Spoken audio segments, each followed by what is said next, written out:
और आज हम पढ़ने वाले हैं एसिड बेस एंड सॉल्ट्स का एक बहुत ही इम्पोर्टेंट टॉपिक जो कि है हमारा, let me check the microphone, yes microphone is on, common salts and compounds related to common salt. तो हमें कॉमन सॉल्ट पढ़ना है कि कॉमन सॉल्ट क्या होता है, सबको पता होगा बेसिकली, और वो कंपाउंड्स जो कॉमन सॉल्ट की मदद से बनाए जाते हैं, जिनका बेसिक इंग्रेडिएंट कॉमन सॉल्ट होता है, उनके बारे में हमें पढ़ना है। ये एक ऐसा टॉपिक है जहाँ से आपको एक वर्ड प्रॉब्लम मिलता है पेपर में, XYZ type question, ABC type question, वो मैं आपको कराने वाला हूँ। बहुत इंपॉर्टेंट होता है, ज़्यादा नंबर दे के जाता है थोड़ी मेहनत में, और साथ में आपको छोटे मोटे क्वेश्चन भी देखने को मिलते हैं जो कि बहुत ही ईजी टू अंडरस्टैंड होते हैं, और अगर आप एक बार कॉन्सेप्ट समझ चुके हैं तो उनको क्लियर कर सकते हैं। तो अभी वीडियो स्टार्ट करते हैं, लेकिन उससे पहले चैनल को सब्सक्राइब ज़रूर कर देना, वीडियो लाइक कर देना अगर पसंद आए तो, और बेल आइकन ज़रूर दबा देना। आगे बढ़ते हैं। तो फर्स्ट थिंग जो हमें पढ़नी है वो है कॉमन सॉल्ट। कॉमन सॉल्ट या सोडियम क्लोराइड, जो कि हम सब ने देखा है, सब ने खाया है, उसका जो फॉर्मूला रहता है वो रहता है NaCl, as we know, sodium chloride. और ये जो है ये एक न्यूट्रल सॉल्ट है। इसका pH कितना होता है, न्यूट्रल है अगर तो कॉमन सॉल्ट का जो pH रहता है वो रहता है 7, क्योंकि एक न्यूट्रल सॉल्ट है, because it is formed by the action of NaOH base with HCl acid. दोनों ही कैसे हैं, स्ट्रॉन्ग। तो कॉमन सॉल्ट कैसा होगा, न्यूट्रल। कॉमन सॉल्ट न्यूट्रल होता है, इसकी pH 7 होती है, और ये हम आसानी से कंज्यूम कर सकते हैं, बॉडी के लिए कोई हार्मफुल नहीं होता। लेकिन इसका इस्तेमाल बहुत सारे केमिकल्स के मैन्युफैक्चर में किया जाता है, जिसमें से आपका पहला केमिकल है और इम्पोर्टेंट केमिकल है sodium hydroxide, NaOH। Sodium hydroxide जो है वो एक बहुत ही स्ट्रॉन्ग बेस होता है। ये एक बहुत इंपॉर्टेंट कॉमर्शियल कंपाउंड है, इंडस्ट्रियल यूज़ बहुत है इसका। इसका जो कॉमन नेम होता है वो रहता है आपका कास्टिक सोडा, ठीक है। आप इसे बाज़ार में बहुत ही आराम से कास्टिक सोडा नाम से खरीद सकते हैं। और साथ में ये कैसे बनता है, ये इलेक्ट्रोलाइसिस कराने पर बनता है किसका, सोडियम क्लोराइड के एक्वस सोल्यूशन का। नमक के एक्वस सोल्यूशन को एक्चुअली ब्राइन कहते हैं, BRI यानी ब्राइन। और उसको अगर आप किसी एक इलेक्ट्रोलाइटिक सेल में भर देंगे और उसमें बिजली को पास कराएंगे, तो उसके जो दोनों इलेक्ट्रोड हैं उनमें से एक पर क्लोरीन और दूसरे पर हाइड्रोजन गैस आपको फॉर्म मिल जाएगी, ठीक है। अभी जो ये सेल है, इसके अंदर जो प्रोसेस चलती है उसको हम कहते हैं क्लोर एल्कली प्रोसेस। इसको बहुत डीप में नहीं देखना है कि किस इलेक्ट्रोड पर क्या हो रहा होता है, लेकिन आप ध्यान रख लीजिएगा, क्लोरीन बनती है एक पर, दूसरे पर हाइड्रोजन बनती है, बचता क्या है मेरा, NaOH, ठीक है, सोडियम हाइड्रोक्साइड। इसकी डिटेल्ड प्रोसेस हम क्लास 12 चैप्टर 3 में पढ़ेंगे। अभी मन कर रहा हो तो प्लेलिस्ट में वहाँ पर पहुँच जा। तो सोडियम क्लोराइड को डिकम्पोज करा के हम बना लेते हैं सोडियम हाइड्रोक्साइड। लेकिन यहाँ पर बनने वाले बाकी के दो प्रोडक्ट भी बहुत ही इंपॉर्टेंट हैं, ठीक है। इनके यूजेस अगर मैं बताऊँ तो हाइड्रोजन गैस के यूजेस ध्यान रख लेना। इसे एज अ फ्यूल यूज़ कर सकते हैं, होता है रॉकेट फ्यूल की तरह, कॉमर्शियल फ्यूल की तरह यूज़ करने का आप इसका कोशिश चल रही है, ट्रायल्स हैं, और अच्छे से ये होने वाला है विद इन फ्यूचर। मार्गरीन एक जो है आपका बटर टाइप रहता है मार्गरीन, वो भी हाइड्रोजन की हेल्प से बनता है। अमोनिया की मैन्युफैक्चरिंग के लिए इसका यूज़ होता है, आप चैप्टर 1 में देख चुके हैं, जो कि फर्टिलाइजर्स में काम आता है। Chlorine gas is use for water treatment, manufacturing of PVC की फुल फॉर्म होती है पॉलीवाइनिल क्लोराइड, और उसमें भी क्लोरीन का यूज़ होता है। डिसइंफेक्टेंट्स, क्लोरोफ्लोरोकार्बन्स बहुत इंपॉर्टेंट हैं। ये किस में यूज़ होते हैं, रेफ्रिजरेशन के प्रोसेस में, और ये बहुत ही हार्मफुल होते हैं for our ozone layer. Pesticides, कीटनाशक में इसका इस्तेमाल होता है, और इसका इस्तेमाल ब्लीचिंग पाउडर बनाने के लिए होता है, जो अभी हम पढ़ने वाले हैं थोड़ी देर में। हाइड्रोक्लोरिक एसिड बनाने में इसका यूज़ होता है। हाइड्रोजन और क्लोरीन को मिला दो, आपको मिल जाएगा हाइड्रोक्लोरिक एसिड, HCl। बहुत कॉमन और इम्पोर्टेंट एसिड है। यानी आपने जो दो चीज़ें यहाँ पर फॉर्म कराई हैं, हाइड्रोजन और क्लोरीन, वो दोनों ही बहुत इंपॉर्टेंट इंडस्ट्रियल केमिकल्स थे, और आप इनका यूज़ कर सकते हैं। साथ में जो तीसरी चीज़ मिल रही है वो भी इम्पॉर्टेंट है। उसका यूज़ किस में होता है, आपका पहला यूज़ है डिग्रीसिंग ऑफ मेटल। आपकी मेटल के ऊपर कभी क्या लग जाती है, चिकनाई आ जाती है, ग्रीस आ जाती है, तो उसको अगर रिमूव करना है तो मैं यूज़ कर सकता हूँ सोडियम हाइड्रोक्साइड के सोल्यूशन का, ठीक है। और साथ में आप इसका इस्तेमाल करते हैं for the manufacturing of paper, soap, detergents, artificial fibres and bleach. समझ गए होंगे, ये काफ़ी सारी चीज़ों का एक इम्पॉर्टेंट इंग्रेडिएंट आपका रहता है सोडियम हाइड्रोक्साइड। तो यहाँ हम फिनिश कर चुके हैं सोडियम हाइड्रोक्साइड को, समझ गए अच्छे से। आगे बढ़ते हैं। अगली चीज़ है वो है ब्लीचिंग पाउडर। ब्लीचिंग पाउडर जो है उसका जो कॉमर्शियल नेम रहता है वो क्या रहता है, क्लोराइड ऑफ लाइम, ठीक है। और इसका इस्तेमाल किस में होता है, ब्लीच में, ठीक है। ब्लीच मीन्स किसी चीज़ का कलर जो है उसको अगर हमें हटाना है, उसको ब्लीच करना है, तो हमें क्या यूज़ करना पड़ता है, कोई ना कोई ब्लीचिंग एजेंट। ब्लीचिंग एजेंट में या तो आपकी भाई क्लोरीन रहती है, हाइड्रोजन रहती है, ऑक्सीजन रहती है, ये सभी एज अ ब्लीचिंग एजेंट काम कर सकते हैं। अब ये जो ब्लीचिंग पाउडर है, इसका कलर थोड़ा येलोइश वाइट रहता है, सॉलिड रहता है ये। अब ये बनता कैसे है, इसका मैन्युफैक्चरिंग बहुत ही ज़रूरी है। स्लेक्ड लाइम जो आपका होता है, कैल्शियम हाइड्रोक्साइड, उसके सोल्यूशन में आपको क्लोरीन पास करानी पड़ती है, ठीक है। आप उसमें से क्या पास कराएंगे, क्लोरीन गैस, तो वहाँ पर क्या फॉर्म हो जाएगा, हमारा ब्लीचिंग पाउडर, ठीक है। सोल्यूशन एक्वस थी किसकी, स्लेक्ड लाइम की। ब्लीचिंग पाउडर का नेचर बेसिक होता है, ध्यान रख लीजिएगा। इसको कैसे इस्तेमाल किया जाता है, ब्लीचिंग एजेंट की तरह यूज़ किया जाता है, ठीक है। ये किसी भी चीज़ के कलर्स का ऑक्सीडेशन कर देता है, उसको कलरलेस बना देता है, ठीक है। आगे बात करें तो इसके यूजेस क्या हैं, तो ब्लीचिंग पाउडर का यूज़ क्या है भाई, पानी का डिसइंफेक्शन। जो आपका पानी आता है नगर पालिका से, उसमें जनरली थोड़ा सा ब्लीचिंग पाउडर डाला जाता है फॉर डिसइंफेक्शन।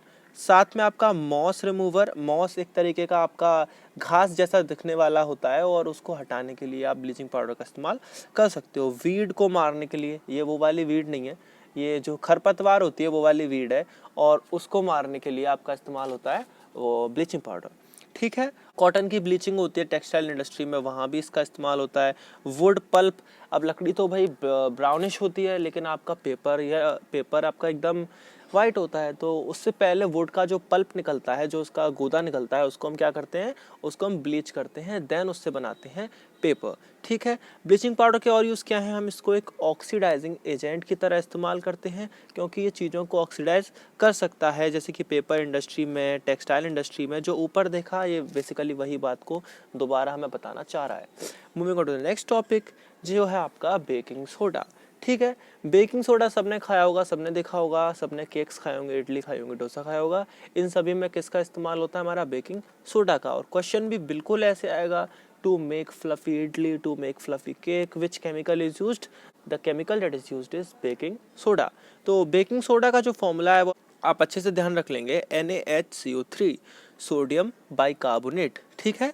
ये इसका केमिकल नेम हो गया, सोडियम बाइकार्बोनेट, यही इसका फॉर्मूला हो गया। मैं बताना भूल गया, ऐसे ही आपका ब्लीचिंग पाउडर का फॉर्मूला क्या था, CaOCl2, कैल्शियम ऑक्सीक्लोराइड करके आप इसको ध्यान रख लीजिएगा, ठीक है। ऐसे ही आपका बेकिंग सोडा भी हो गया। इसको बनाने के लिए आपको क्लोर एल्कली प्रोसेस, जो आप नमक की कराते थे, क्या बनाने के लिए, सोडियम हाइड्रोक्साइड बनाने के लिए, ठीक है, उसके बाई प्रोडक्ट्स का इस्तेमाल करके आप बना सकते हैं ये बेकिंग सोडा। लेकिन इसको बनाने का जो बेटर आपका प्रोसेस है वो क्या है, सॉल्वे प्रोसेस, जो मैं आपको बताने वाला हूँ। लेकिन आप बेकिंग सोडा का केमिकल नेम ध्यान रखेंगे, सोडियम बाइकार्बोनेट या सोडियम हाइड्रोजन कार्बोनेट, ठीक है। साथ में इसको और क्या बोलते हैं, bread soda, cooking soda, bicarbonate of soda, sodium bicarb of soda, simply bicarb, जो भी है नाम एक ही ध्यान रखना है आपको, बेकिंग सोडा, ठीक है। और भी बहुत सारे इसके कॉमर्शियल नेम्स हैं जिससे ये अवेलेबल होता है मार्केट में। अब जो मेन प्रोसेस है वो है Solvay process.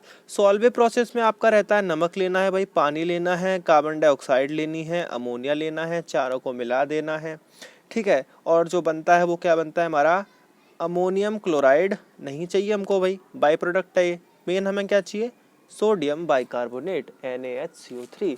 Solvay process detail में आप पढ़ेंगे क्लास 11th में, अभी मैं आपको नहीं पढ़ा रहा हूँ। जब हम क्लास 11th की क्लास शुरू करेंगे तो वहाँ पर मैं आपको ये पढ़ा दूंगा, ठीक है। अब इसमें जो है भाई कैल्शियम कार्बोनेट का इस्तेमाल करते हैं हम as a source of CO2। Calcium carbonate को गर्म करते हैं और वहीं से क्या निकलती है, हमारी CO2, ठीक है। अब क्या देखते हैं हम, इसकी प्रॉपर्टीज़ क्या रहती हैं। कुछ प्रॉपर्टी मैं आपको इसकी बता देता हूँ। ये वाइट कलर का क्रिस्टलाइन सॉलिड होता है, सबने देखा होगा सोडा कैसा दिखता है, वाइट कलर का पाउडर रहता है, ठीक है।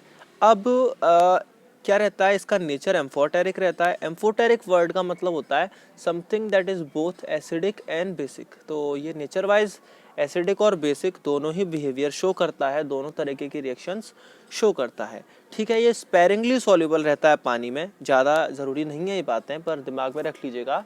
स्पेरिंगली सॉल्युबल मीन्स कि ये पानी में पूरी तरीके से नहीं घुलता है।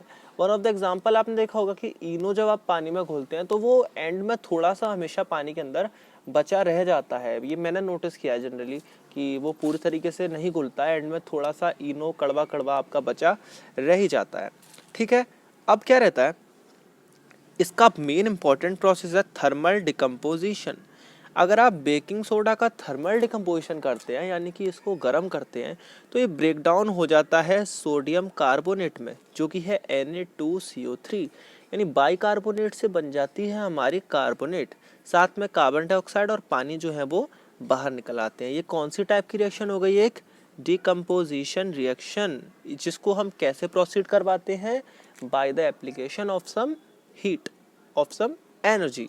ठीक है, अब ये जो बन जाता है सोडियम कार्बोनेट, इसका भी फर्दर डिकम्पोजिशन दिखाया गया है कि वो भी बाद में किस में टूट जाता है, सोडियम ऑक्साइड प्लस CO2। इसको आप पढ़ लीजिएगा थोड़ा, इतना हमारे पेपर के पॉइंट ऑफ व्यू से तो ये बिल्कुल भी ज़रूरी नहीं है।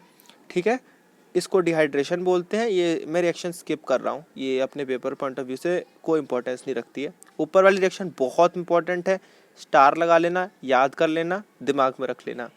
ठीक है, यूजेस ऑफ बेकिंग सोडा सब जानते हैं, इसको कुकिंग में यूज़ करते हैं, बेकिंग पाउडर बनाने में। बेकिंग सोडा और बेकिंग पाउडर अलग हैं।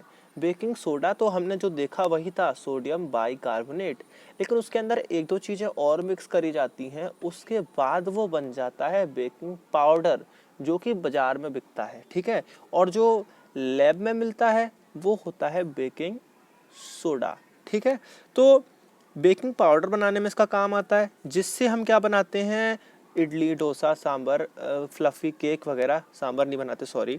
और baking soda is used as an antacid. अब एंटासिड क्या होता है, antacid means anti acid, something which is used to treat acidity. ठीक है, जिससे हम क्या करते हैं, पेट के अंदर अगर एसिडिटी हुई है, एसिड बन रहा है एक्सेस, तो उसको हटाने के लिए हम क्या खा लेते हैं, थोड़ा सा एंटासिड खा लेते हैं। ठीक है, अब क्या रहता है, बेकिंग सोडा को टूथपेस्ट में भी यूज़ किया जाता है, क्योंकि टूथपेस्ट हमारा कैसा होता है, बेसिक होता है। ठीक है, इससे टीथ वाइट होते हैं, प्लेग नहीं जमता टीथ्स पर। ठीक है, और हमारा इसका क्या यूज़ होता है, ये सिल्वर ऑर्नामेंट्स की क्लीनिंग के काम आता है इसका सोल्यूशन। ये भी ज़्यादा इंपॉर्टेंट एप्लीकेशन नहीं है। एक इसका जो ज़रूरी यूज़ है वो है, जब मैंने हीट किया था बेकिंग सोडा को, तो मुझे क्या मिली थी, CO2 गैस। उसके थर्मल डिकम्पोजिशन में ये बनी ना CO2 गैस, तो क्योंकि CO2 निकल रही है, तो मैं बेकिंग सोडा को as a fire extinguisher use कर सकता हूँ। जब बेकिंग सोडा गर्म होगा तो क्या होगा, वो आग के पास जाके कार्बन डाइऑक्साइड रिलीज करेगा, जो कि एक नॉन सपोर्टर होता है कंबशन का, और वो आग को बुझा देगा। ठीक है, तो इसका बहुत इंपॉर्टेंट यूज़ है, it is used as a fire extinguisher. ठीक है, बेकिंग पाउडर बनाने के लिए हम क्या करते हैं, बेकिंग सोडा के अंदर टार्टरिक एसिड जैसी कोई चीज़ मिक्स कर देते हैं। ठीक है, क्योंकि जब बेकिंग सोडा गर्म होता है इन रिएक्शन, तो ये क्या रिलीज़ करता है, रिलीज़ करता है सोडियम कार्बोनेट। अब सोडियम कार्बोनेट जो रहती है ना, वो बेसिक रहती है, और बेसिक चीज़ों का टेस्ट कैसा होता है, द टेस्ट बेटर। और आपने नोटिस किया होगा कि अगर कभी आप किसी चीज़ में ज़्यादा बेकिंग सोडा डाल दें, जैसे कि आपकी इडली में, तो वो चीज़ थोड़ी कड़वी हो जाती है, केक जो है वो थोड़ा कड़वा हो जाता है। मेरे घर पे 2-3 दिन पहले ये हुआ है, ये हादसा हुआ है कि मैंने ज़्यादा बेकिंग सोडा डलवा दिया पड़ाकों में, और वो कड़वे हो गए। ठीक है, तो अगर आप किसी चीज़ के अंदर खाली बेकिंग सोडा डाल देंगे और थोड़ा सा भी ज़्यादा डल गया, तो वो चीज़ को कड़वा कर देगा, और वैसे भी थोड़ा तो कड़वा करेगा ही। तो वो कड़वे चीज़ को न्यूट्रलाइज करने के लिए हम, क्योंकि वहाँ पर बाद में बेसिक चीज़ बनने वाली है, तो उसमें कोई एसिडिक चीज़ क्यों ना डाल दें पहले से। और अगर आप इसमें वो एसिडिक चीज़ डाल दोगे, तो आफ्टर द रिएक्शन ये एसिड इस बेस को क्या कर देगा, न्यूट्रलाइज कर देगा। एसिड हमने कैसे डाला है, काफ़ी माइल्ड डाला है, काफ़ी माइल्ड एसिड डाला है, और साथ में एडिबल खाने योग्य एसिड का हमने यहाँ पर इस्तेमाल किया है, जो कि हमारा टार्टरिक एसिड है, which is found in tamarind यानी इमली। ठीक है, ये बात आप अच्छे से समझ गए होंगे। आगे चलते हैं, आगे जो चीज़ है वो क्या है, washing soda. Washing soda, baking soda के बाद क्या है, वॉशिंग सोडा। अब ये जो दोनों हैं, ये एक जैसे सुनने में लगते हैं, कंफ्यूज करते हैं कभी कभी। वॉशिंग सोडा जो है उसका इस्तेमाल किस में होता है, वॉशिंग पर्पस में। इसका फॉर्मूला क्या रहता है, सोडियम कार्बोनेट डेकाहाइड्रेट। ठीक है, ये हमें ध्यान से याद रखना है कि डेकाहाइड्रेट जरूर लगाना है। ठीक है, तो सोडियम कार्बोनेट डेकाहाइड्रेट हमारा क्या होता है, वॉशिंग सोडा। तो पहले इसका प्रिपरेशन कैसे होगा, सबसे पहले तो आप क्या बना लोगे, बेकिंग सोडा बना लोगे। बेकिंग सोडा को गर्म कर लोगे, डिकम्पोज करा लोगे, क्या बना लोगे, सोडियम कार्बोनेट बना लोगे। लेकिन यहाँ पर जो सोडियम कार्बोनेट बनेगा वो उसके हीटिंग के बाद बनेगा, और that would contain no water, उसके अंदर कोई भी वाटर ऑफ क्रिस्टलाइजेशन नहीं होगा, यानी उसके क्रिस्टल्स के अंदर कोई भी वाटर प्रेजेंट नहीं होगा फॉर बॉन्डिंग। आपको मैं वाटर ऑफ क्रिस्टलाइजेशन अगले वीडियो में पढ़ाने वाला हूँ। अब क्या रहता है कि जो ये बना हुआ है सोडियम कार्बोनेट, ये थोड़ी देर तक रखा रहेगा जब खुले में, तो ये हवा में से पानी को एब्जॉर्ब कर लेगा। ऐसी चीज़ों को हम हाइग्रोस्कोपिक कहते हैं, जो कि पानी को एब्जॉर्ब कर लेती हैं, और ये कुछ पानी के मॉलिक्यूल्स यानी कि 10 पानी के मॉलिक्यूल अपने क्रिस्टल के अंदर एब्जॉर्ब कर लेगा। अब ये एनहाइड्रस नहीं रहेगा, यानी अब ये सूखा हुआ नहीं है, आप उसका पानी फील नहीं कर पाएंगे, उसे छू के देखेंगे तो वो मॉइस्ट नहीं होगा, लेकिन वो पानी को एब्जॉर्ब कर लेगा और वो एनहाइड्रस नहीं रहेगा। और रिहाइड्रेशन के बाद ये क्या बन जाएगा, अब ये बन जाएगा वॉशिंग सोडा, और इसका इस्तेमाल हम वॉशिंग में पानी की हार्डनेस को ट्रीट करने के लिए कर सकते हैं। नेक्स्ट थिंग, इसका पूरा नाम बताया सोडियम कार्बोनेट डेकाहाइड्रेट, ठीक है। अब ये क्रिस्टलाइन सॉलिड होता है, पानी में सॉल्युबल होता है।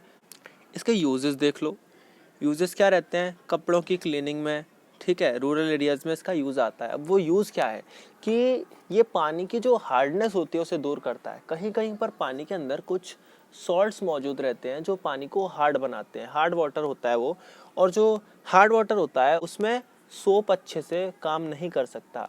उसी हार्डनेस को दूर करने के लिए हम उस पानी में थोड़ा वॉशिंग सोडा डाल देते हैं, विच क्योर्स इट्स हार्डनेस, ठीक है। इसका और क्या यूज़ है भाई, डिटर्जेंट केक या पाउडर, मतलब आपका जो डिटर्जेंट बनता है या डिटर्जेंट पाउडर बनता है उसमें पहले से ही आप मिक्स करके बेचते हैं वॉशिंग सोडा, जो हार्डनेस को पहले से क्यूर कर सकता है। Next thing is it is use in the removal of permanent hardness of water, ये पानी की परमानेंट हार्डनेस को दूर कर सकता है। जो आपकी टेम्प्ररी हार्डनेस होती है उसको कैसे दूर करते हैं हम, पानी को बॉयल कर दो, टेम्प्ररी हार्डनेस दूर हो जाएगी। आपने देखा होगा कि जो आपके पानी के बर्तन होते हैं जिसमें हम उसको गर्म करते हैं, उसमें नीचे एक लेयर चढ़ जाती है काफ़ी दिनों बाद, that is the salt which is creating the hardness. वही जो परत जम गई है वही वो सॉल्ट थे जो पानी को हार्ड वाटर बना रहे थे, और जब उसे गर्म कर लिया तो वो हार्डनेस चली गई। Now next thing is it is also used in the manufacturing of glass and in the manufacture of paper. तो ये सभी के यूजेस लगभग एक जैसे हैं, सिमिलर हैं। एक और चीज़ बचती है जो कि है प्लास्टर ऑफ पेरिस और वाटर ऑफ क्रिस्टलाइजेशन, जो कि मैं नेक्स्ट वीडियो में कवर कर दूंगा। अभी तक के लिए वीडियो थोड़ा लंबा हो गया होगा। अगर आपको वीडियो अच्छा लगा हो तो लाइक कीजिएगा, कमेंट कीजिएगा अगर कोई भी चीज़ में आपको दिक्कत हो, और चैनल को सब्सक्राइब कर दीजिएगा, वीडियो को लाइक कर दीजिएगा, और बेल आइकन दबा दीजिएगा। वही सब सपोर्ट बनाए रखिए, फ्यूचर में मैं आपके लिए ऐसी वीडियोज़ लेके आता रहूँगा। Peace out, thanks for watching.